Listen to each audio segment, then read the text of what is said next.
¿Qué tal? Un saludo a todos. En este video vamos a hablar de la técnica electroquímica llamada columbimetría, la cual tiene algunas aplicaciones importantes y fáciles de comprender. Además vamos a aprovechar este tema para profundizar sobre una manera de perturbar a un sistema de forma electroquímica, y esta es la forma galvanostática. Es decir, cuando se impone una corriente constante para hacer una electrólisis o una electrotransformación. Vamos a aprender cómo monitorear los cambios de la respuesta del sistema y, lo más importante, la información y la utilidad que les podemos dar a estos resultados. Espero que el video les sea de utilidad y agradezco sus comentarios y dudas. Bien, pues vamos a comenzar con este tema de columbimetría, que es una técnica electroquímica importante y que nos va a servir para eh, profundizar un poco más sobre el tipo de perturbación de corriente directa. Vamos a empezar con la clasificación. De manera muy rápida, hay dos tipos de columbimetría. La primera es la galvanostática. Quiere decir que las transformaciones que se hacen en esta modalidad son al imponer una corriente constante, una corriente eléctrica constante. Y también está la versión potenciostática, es decir, cuando hay una electrólisis o una transformación, pero ahora la perturbación consiste en un potencial constante. De manera específica, hay una categoría en particular de la columbimetría que se llama electrogravimetría. Así se le llama a la técnica cuando es posible medir la masa ya sea del reactivo o de alguno de los productos que se obtiene después de la electrólisis. Si esto es posible, la técnica tiene este nombre, electrogravimetría. Bien, los fundamentos teóricos de esta técnica se encuentran en las leyes de Faraday.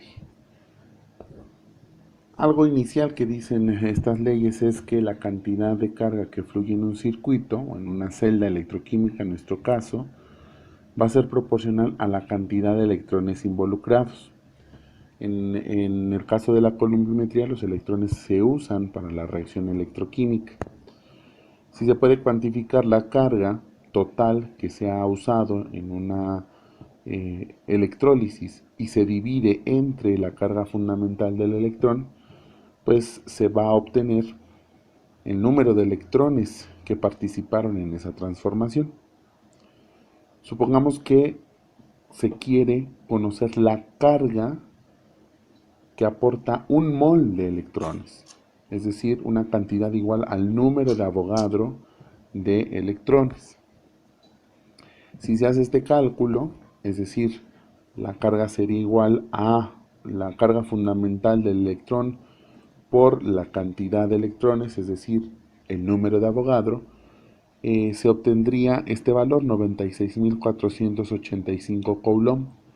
Esta es la carga que aporta un mol de electrones y se conoce como la constante de Faraday. Entonces, la constante de Faraday no es otra cosa más que la carga que aporta un mol de electrones. Además, eh, la cantidad de carga que fluye en el circuito va a estar directamente relacionada con la cantidad de sustancia electrolizada. Es decir, se puede calcular la cantidad de sustancia, los mol de reactivo o de producto consumido o formado a partir de la carga que se consumió en la electrólisis. Si se divide la carga total entre la constante de Faraday, se estará obteniendo la cantidad de electrones, la cantidad de sustancia de electrones que participar. Si esa cantidad a su vez se divide entre la cantidad de electrones por mol de sustancia transformada, pues se va a obtener efectivamente la cantidad de sustancia de analito o de sustancia transformada. Entonces, en este caso, para esta ecuación, esta NE, que es la cantidad de sustancia de electrones por cada mol de sustancia electrolizada, la vamos a obtener de la ecuación química balanceada, que no es otra cosa más que la ecuación redox que describa la transformación que se esté tratando. Para el cálculo de la carga tenemos que recordar primero cómo se define la intensidad de corriente. Generalmente, y enfocándonos en la columbimetría galvanostática, lo que se impone es una corriente eléctrica constante y la corriente se define como el cambio de la carga a través del tiempo, en forma matemática, la derivada de la carga respecto al tiempo. Partiendo de esta expresión se puede llegar a saber cómo calcular la carga, que es una integral, la integral de la corriente en función del tiempo en un intervalo determinado. En este caso ponemos desde tiempo cero hasta un tiempo determinado.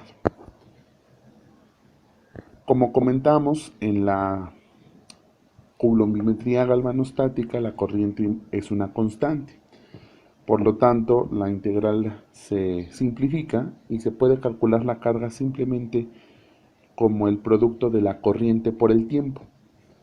Sin embargo, hay otras técnicas donde la corriente no permanece constante, sino es una función del tiempo. Estos casos son, por ejemplo, cuando se hace coulombimetría potenciostática, ahí la corriente depende del tiempo de alguna manera, y en este caso sí se tendría que hacer la integración de la función correspondiente. Entonces, para realizar cálculos a partir de datos obtenidos por columbimetría, necesitamos identificar los datos importantes para estos cálculos. Los primeros dos son tanto la corriente que se impone como el tiempo de electrólisis. Con estos dos datos se puede calcular pues la carga que se ocupó para hacer la electrólisis. Posteriormente es importante también saber cuál es la transformación que se hace. De manera concreta, cuál es la reacción electroquímica que se lleva a cabo en la celda. Esta reacción electroquímica nos va a permitir conocer la cantidad de electrones que se intercambian en la reacción y con ello podremos aplicar una de las leyes de Faraday para conocer la cantidad de sustancia electrolizada. Finalmente, si o el reactivo o el producto es un sólido, es decir, una sustancia de la cual puedo conocer la masa inicial y final, se puede obtener a partir de la cantidad de sustancia calculada con las leyes de Faraday, pues la masa de producto o de reactivo consumido o producido, conociendo pues la masa molar. Este tipo de aplicaciones generalmente o principalmente se ejemplifican con metales, que son los que se pueden depositar por reducción de los cationes. Vamos a ver un ejemplo de cálculo en donde se ilustre estos pequeños puntos que hemos mostrado en esta diapositiva. Muy bien, pues vamos a hacer un ejemplo de cálculo de un ejercicio de columbimetría. El ejemplo que voy a resolver rápidamente es obtener de aluminio que se obtiene al hacer una electrólisis por columbimetría durante 15 minutos aplicando una corriente eléctrica de 325 miliamperes. Entonces, repito, es una reducción, una electrólisis de aluminio durante 15 minutos aplicando una corriente de 325 miliamperes. Entonces, como ya lo mostramos en el apunte, dos datos muy importantes van a ser primero la corriente, ¿sí?, que son en nuestro caso 325 miliamperes, y el tiempo, que en este caso mencionamos que son 15 minutos. Acuérdense que hay que trabajar con unidades que sean congruentes, entonces el tiempo hay que pasarlo a segundos. Ustedes lo pueden hacer ya muy rápido y se darán cuenta que 15 minutos equivale a 900 segundos, ¿sí? Con estos dos primeros datos, lo que podemos hacer es calcular la carga total que fluye en el sistema. ¿Cómo? Bueno, pues de manera directa. La carga va a ser igual al producto de la intensidad de corriente por el tiempo de electrólisis, ¿sí? Es decir, no es otra cosa más que 325 por 10 a la menos 3 amperes multiplicado por los 900 segundos de la electrólisis, ¿sí? Si hacemos esta multiplicación, ustedes la pueden hacer también allí, rápidamente con su cálculo, nos resulta que la carga total es de 292.5 y esto queda en Coulomb, ¿sí? Entonces, digamos que este es el primer paso de nuestro cálculo, calcular la carga total que fluyó en el sistema. En este caso son 292.5 Coulomb. Lo siguiente importante que les comentaba es conocer el proceso, es decir, la reacción que se está llevando a cabo. Les comenté del problema que es una transformación o una deposición o reducción de aluminio. Entonces tenemos que conocer este proceso, ¿sí? Entonces la reacción electroquímica que se lleva a cabo es, vamos a suponer que el aluminio está en disolución acuosa, es aluminio trivalente. Para reducirlo, para cada equivalente de aluminio voy a necesitar 3 equivalentes de electrones. Y con esto, pues genero un equivalente de aluminio elemental y sólido, ¿sale? Entonces, nuevamente aquí detallamos la importancia de conocer la reacción electroquímica. ¿Qué es lo más importante aquí? Justamente saber cuántos electrones se intercambian en el proceso. Por cada mol de aluminio, cuántos mol de electrones se requieren para la transformación. En este caso son 3. Si se cambia de sistema, si se cambia de especie, por ejemplo, si fuera plata, pues nada más se requeriría 1. Si fuera cobre o zinc, se requerirían 2, etc. El ejemplo más socorrido o más citado a veces son los metales, porque son procesos sencillos y con los cuales estamos familiarizados. Sin embargo, no solamente es para los metales. Cualquier proceso para el cual se pueda proponer una ecuación electroquímica de este estilo, podemos usar este procedimiento y estas mediciones. Entonces, con esta reacción o esta ecuación electroquímica ya escrita, se puede calcular ahora la cantidad de sustancia, pero de aluminio que se transformó. ¿Cómo lo calculamos? Aplicando esta ley de Faraday que dice la cantidad de sustancia electrolizada, en este caso voy a usar el subíndice del aluminio, ¿sí? Va a ser igual, ¿sí?, a la carga total que fluyó en el sistema dividida entre el número de electrones intercambiados, que lo conocemos de la ecuación química, por la constante de Faraday, ¿sí? Entonces, la carga total ya la hemos calculado en un primer paso y el número de electrones intercambiados lo conocemos a partir de la ecuación química, ¿sale? Entonces, con esto podemos hacer la sustitución, ¿sí? En este caso nos quedaría la carga que nos resultó 292.5 Coulomb entre cantidad de electrones, en este caso van a ser 3 por cada mol de aluminio, y multiplicado por la constante de Faraday, 96.485 Coulomb por mol, ¿sí? Entonces, de esta manera queda expresada la operación. Y al realizarla, resulta que la cantidad de sustancia de aluminio es igual a 1.01 por 10 a la menos 3 mol. ¿De qué? De aluminio. ¿Sí? Entonces, en este segundo paso, podemos conocer ya la cantidad o los mol de sustancia electrolizada. Aquí quiero hacer un comentario breve. Si se conociera el volumen de la celda, con este dato podríamos calcular ya la concentración inicial de aluminio. ¿Sí? Esa es una manera también de obtener alguna información importante. La segunda vertiente de información es pues saber cuál es la masa de aluminio que se va a obtener al final. Entonces, para terminar el cálculo y considerando este ejercicio como de electrogravimetría, pues lo único que resta es calcular la masa de aluminio, que esto ya lo conocemos, lo sabemos de cursos anteriores, cómo calcular la masa a partir de la cantidad de sustancia. Pues simplemente es multiplicar la cantidad de sustancia que calculamos previamente por la masa molar de la sustancia, o en este caso del metal.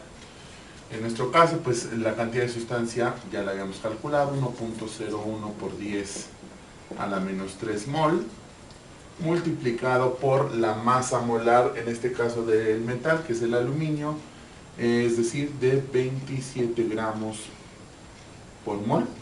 ¿Sí? Y con esto el resultado de la masa es de 0.02727 gramos de aluminio. ¿Sí?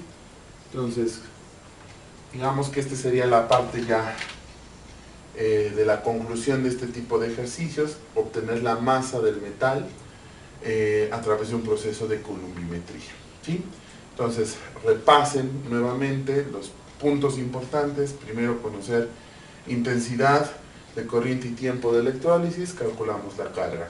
Luego, con esta carga y además la información que me brinde la reacción química o la reacción electroquímica, calcularemos la cantidad de sustancia de la especie electrolizada. Y después, si el producto es sólido, también alguno de los reactivos es sólido y puedo medir una diferencia de masa, con la masa molar de la especie se puede calcular la masa ya sea producida, como en este caso, el aluminio es un producto, esta masa es la masa que se produce después del proceso. Si fuera un reactivo, pues es la masa que se pierde después de hacer el proceso de electrólisis. ¿Sí? Entonces, tomen nota y ejercicios como estos pues pueden tener variantes. Por ejemplo, en vez de preguntar ahora la masa, podríamos preguntar, por ejemplo, si quiero igual tardarme 15 minutos en el proceso, pero obtener ahora 0.1 gramo, ¿cuál es la corriente que necesitamos aplicar para que se obtenga esa masa en ese tiempo? O si quiero bajar la intensidad de corriente y obtener la misma cantidad de aluminio, ¿en cuánto tiempo voy a obtener esta cantidad?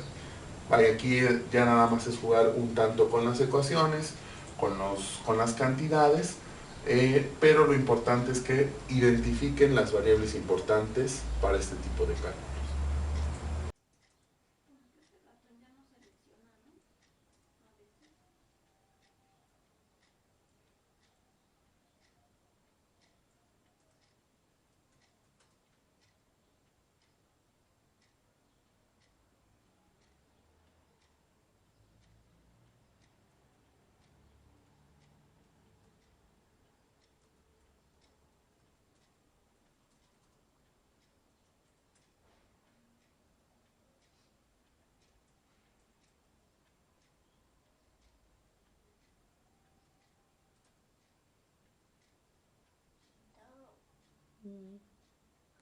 Muy bien, entonces, una vez que ya vimos un pequeño ejemplo, vamos a hablar sobre la electrólisis exhaustiva.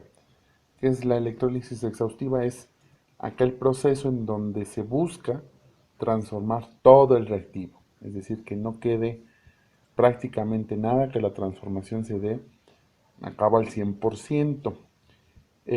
Tenemos que tener una manera de identificar cuándo ocurre la electrólisis exhaustiva, es decir, qué tiempo pues ya la transformación se hizo prácticamente al 100%. ¿Cómo nos damos cuenta que el proceso ya terminó? Una forma es usando un indicador visual, como el azul de metileno. Ujú. El azul de metileno es un indicador redox y nos puede servir para identificar cuando una electrólisis exhaustiva ya terminó o no. Es muy análogo o al uso que se le da en titulaciones redox. ¿Sí? Ahí tienen la forma colorida, azul, y en su contraparte pues es incolor. Entonces este indicador nos puede ayudar a identificar en qué momento se culminó la electrólisis exhaustiva. Si no tenemos a la mano un indicador visual que podamos agregar, algunos reactivos tienen digamos, la característica de ser autoindicadores. El más conocido pues es el permanganato. Es un oxidante, color eh, púrpura o morado muy intenso, este, tal cual como oxidante, y cuando se reduce a manganeso 2 pues prácticamente se vuelve una disolución incolora. Pensando, por ejemplo, en electrogravimetrías de algunos metales, pues varios metales, sus cationes en disolución acuosa presentan coloración, como el hierro, cobalto, níquel y cobre. Entonces, si vamos reduciendo estos metales, pues la coloración va a ir disminuyendo hasta que eventualmente pues la disolución quede incolora y será, digamos, el punto en donde podamos notar que la electrólisis exhaustiva ha terminado.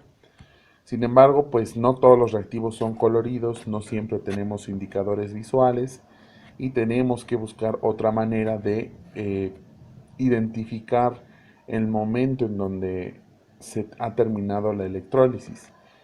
Y una manera alternativa y muy eficaz es monitoreando el potencial de la celda, ¿sí?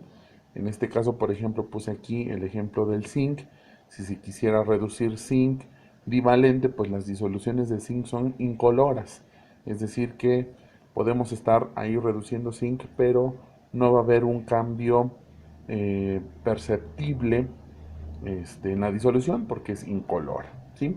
Entonces, podemos monitorear el potencial de la celda y este potencial nos va a dar información sobre cómo va cambiando, cómo se va modificando o van cambiando las concentraciones conforme avanza la electrólisis.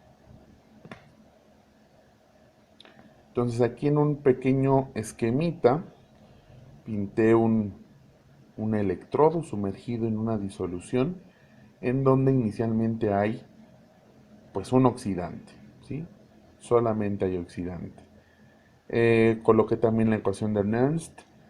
Si solamente hiciéramos caso a la ecuación de Nernst, pues aquí nos presentaría o nos predeciría un potencial que tiende a más infinito. Sabemos que no es así. En la realidad, en el laboratorio, pues un potenciómetro nos mide un potencial definido, ¿sí? Y es lo que intento representar en la gráfica de la derecha.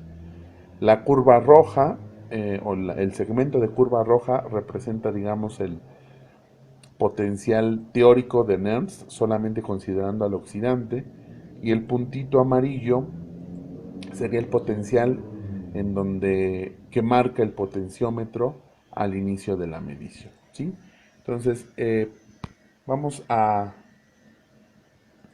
reproducir este pequeño video y lo primero que quiero mostrar aquí es, vamos a hacer una reducción. Ajá, por eso ahí aparecen ya algunos electrones en el electrodo, los cuales van a pasar a algunas moléculas de oxidante para hacer una reducción, ¿sí? Entonces avanza la reacción y vean que en este momento ya se transformaron dos esferitas de oxidante, ya se redujeron, ajá, y formaron una cantidad de reductor. ¿Qué implica esto? Pues que la concentración de oxidante va a ir disminuyendo conforme avance el proceso, y por eso en la ecuación de Nernst ahí pongo una flechita hacia abajo en la concentración de oxidante, y también la concentración de reductor va a ir aumentando porque se va a ir formando como producto de este proceso, ¿sí? Entonces, si la concentración de oxidante va disminuyendo y la de reductor va aumentando, pues lo que vamos a observar es que el potencial de la celda o el del sistema va a ir disminuyendo, ¿sí?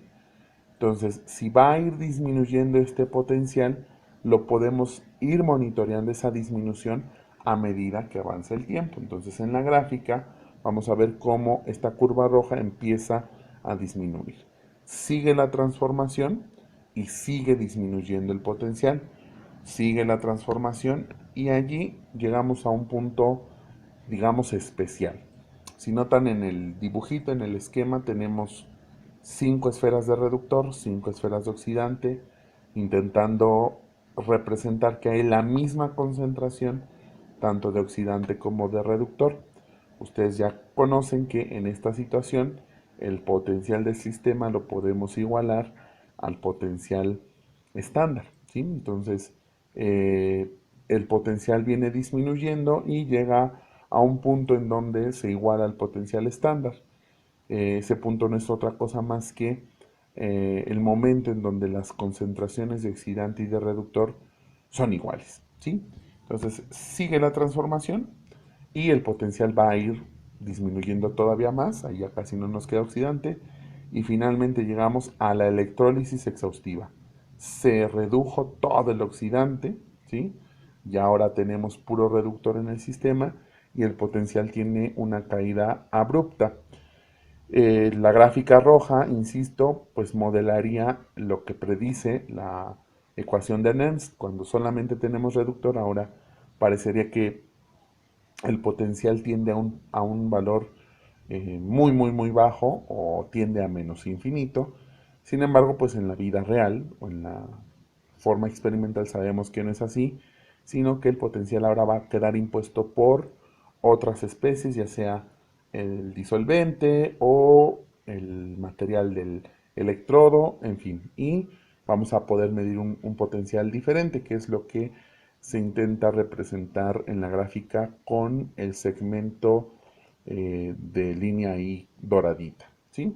Entonces, más o menos así podemos monitorear el potencial y justamente cuando leemos esas caídas de potencial, nos están indicando que la electrólisis exhaustiva ha llegado a su fin.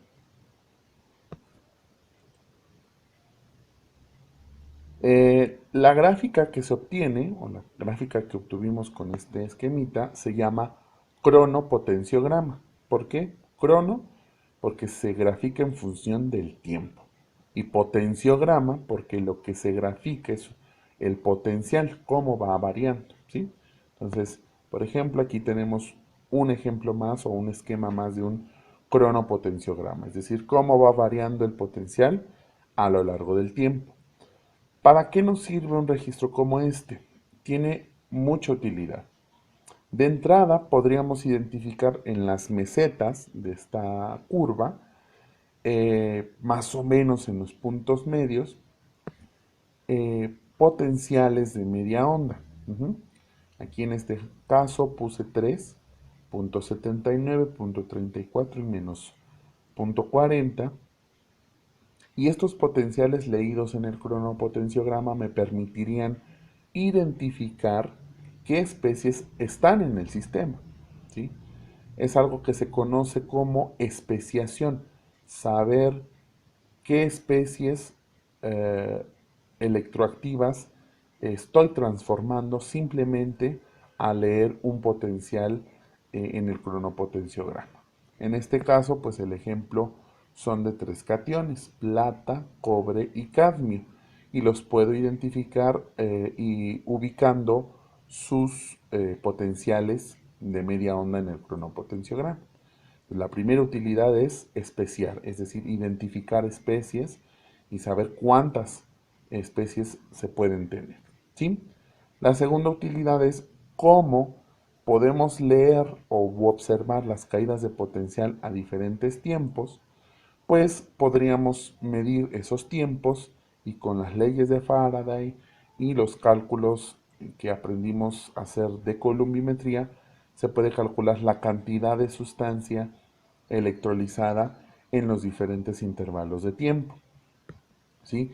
En este caso aquí pongo las ecuaciones correspondientes para los tres metales que les estoy ejemplificando y esto nos permitiría en principio cuantificar cuánto hay de cada metal o en este caso cuánto hay de cada catión. Si conocemos el volumen, podríamos conocer la concentración de cada uno y todavía se puede explotar más este diagrama, es decir, podríamos hacer separaciones electrogravimétricas o coulombimétricas. Es decir, por ejemplo, en este cronopotenciograma estamos indicando que a 180 se hace la electrólisis exhaustiva de plata. Entonces podríamos ingresar un electrodo, electrolizar durante 180 segundos y allí habremos en principio separado de una manera muy eficiente, muy cercana al 100%, la plata. Retiramos el electrodo, metemos un segundo y de 180 a 210, que son 30 segundos más, se hace la electrólisis exhaustiva para cobre y se puede separar.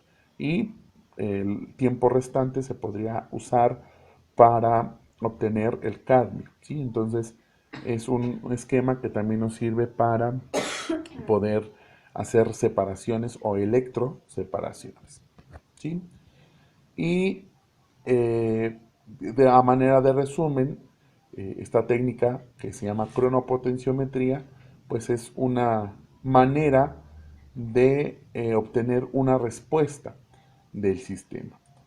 Eh, Recuerden que en las técnicas instrumentales siempre tenemos que hacer una perturbación al sistema y el sistema va a responder de alguna manera y podemos registrar esa respuesta. En este caso, para la cronopotenciometría, la perturbación es una corriente constante, ¿sí? Se impone una corriente al sistema y se deja que el sistema responda. ¿Qué respuesta estamos midiendo? El potencial que al graficarlo o al presentarlo como función del tiempo, pues nos genera un cronopotenciograma, ¿sí? Y ya vimos la utilidad o los usos que le podemos dar a este tipo de gráficos, ¿sí? Para cerrar esta presentación de columbimetría galvanostática, recomendaciones técnicas importantes. Primero hay que usar corrientes pequeñas. Eh, Así de forma teórica, pues pensaríamos que para hacer los procesos más rápidos, es decir, gastar menos tiempo, convendría usar corrientes muy altas. En teoría está bien, bien pensado. Sin embargo, el usar corrientes muy altas también implica que se puedan favorecer procesos, reducciones o oxidaciones colaterales, es decir, no deseadas, porque como estamos metiendo o suministrando una cantidad de corriente muy alta, el sistema puede empezar a transformar no solo el analito de mi interés, sino al disolvente o algún otro analito. Si quiero hacer electroseparaciones, esto también es muy importante. No puedo ingresar corrientes altas porque puede estar transformando dos o más analitos a la vez y ya la electroseparación pues pierde en principio su eficiencia, ¿sí? Segunda cosa, muy importante, hay que realizar estas técnicas en presencia de agitación para favorecer que la materia llegue al electrodo y se transforme. Si no agitamos, el proceso va a llevar más tiempo porque pues los analitos, los cationes o las especies tienen que acercarse, digamos, por su propia cuenta hasta el electrodo, ¿sí? Entonces, la agitación va a favorecer pues la electrólisis y una agitación eficiente aún más. Posteriormente vamos a ver ya de manera más específica esta cuestión de la transferencia de masa y la importancia de la agitación en algunas de las técnicas, ¿sí? Y para el caso de electrogravimetría, la recomendación es que pues las cantidades transformadas de materia pues nos aseguremos que sean eh, suficientes para que se pueda medir con una precisión adecuada la masa del reactivo consumido o del producto formado, ¿sí? No tiene mucho sentido hacer electrogravimetrías si se van a obtener unos cuantos eh, décimas o centésimas de miligramo, sabiendo que estas masas son pues ya un poco complicadas de medir en el laboratorio. Entonces, cuando se piensa en electrogravimetría, estamos pensando en transformar masas ya considerables, hablando en órdenes de miligramos hasta gramos o hasta kilogramos, dependiendo la situación en la que nos encontremos, pero es muy importante. Espero que el video les haya servido. Anoten todas sus dudas, sus preguntas y estamos en contacto a través de los medios ya conocidos. Que estén muy bien.